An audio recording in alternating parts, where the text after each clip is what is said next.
The rise and fall of Muammar Gaddafi.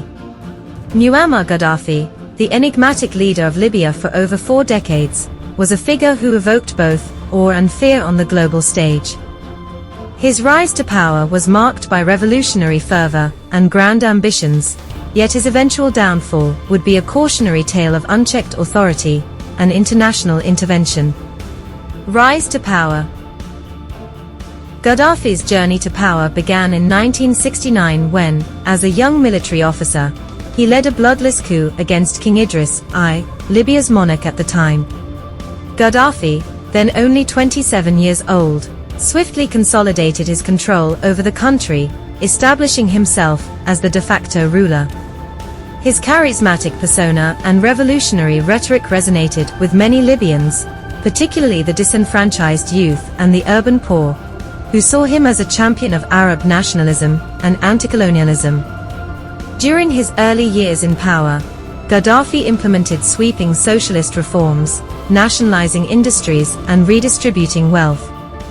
He also sought to assert Libya's independence from Western powers, expelling foreign military bases and promoting Pan-African and Pan-Arab solidarity. These efforts garnered him support, not only domestically, but also among various revolutionary movements across the globe. Peak of power. Gaddafi's reign reached its zenith in the 1970s and 1980s, when Libya emerged as a significant player in regional and international affairs. He used Libya's vast oil wealth to fund ambitious projects at home and abroad, from infrastructure development to support for liberation movements in Africa and the Middle East. Gaddafi's confrontational stance towards the West, epitomized by his support for anti-imperialist causes and his pursuit of nuclear capabilities, earned him both admiration and condemnation on the world stage.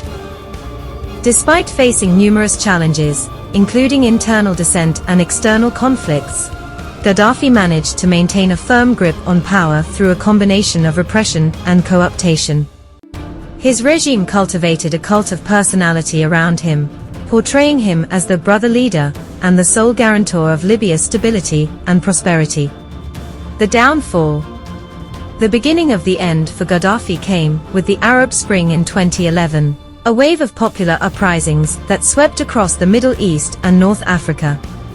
Inspired by the success of protests in neighboring countries, Libyans took to the streets to demand political reforms and greater freedoms. Gaddafi's response was swift and brutal, unleashing his security forces to crush the dissent with lethal force. However, what began as a crackdown on protesters soon escalated into a full-blown civil war, with opposition forces gaining ground and international condemnation mounting against Gaddafi's regime. The United Nations, backed by NATO allies, intervened militarily in support of the rebels, launching airstrikes and imposing sanctions to hasten Gaddafi's downfall. After months of fierce fighting, Gaddafi's forces were eventually defeated, and he found himself cornered in his hometown of Sirte. In October 2011, Gaddafi was captured by rebel forces and subjected to brutal treatment before being summarily executed, marking the ignominious end of his rule. Legacy. The legacy of Muammar Gaddafi remains deeply contested. For some, he is remembered as a revolutionary hero who defied Western hegemony and championed the cause of the oppressed. Others see him as a tyrant whose autocratic rule and human rights abuses stained Libya's history and set the stage for years of instability and chaos. In the years following Gaddafi's demise, Libya descended into a protracted and bloody civil conflict, characterized by rival militias, political fragmentation, and the proliferation of extremist groups. The country became a battleground for regional powers vying for influence, exacerbating the humanitarian crisis and hindering efforts to rebuild a functioning state. Muammar Gaddafi's rise to power and subsequent downfall encapsulate the complexities of leadership, the seduction of absolute authority, and the perils of overreaching ambition. His story serves as a cautionary tale of the dangers of unchecked power and the enduring legacy of authoritarianism in the modern world.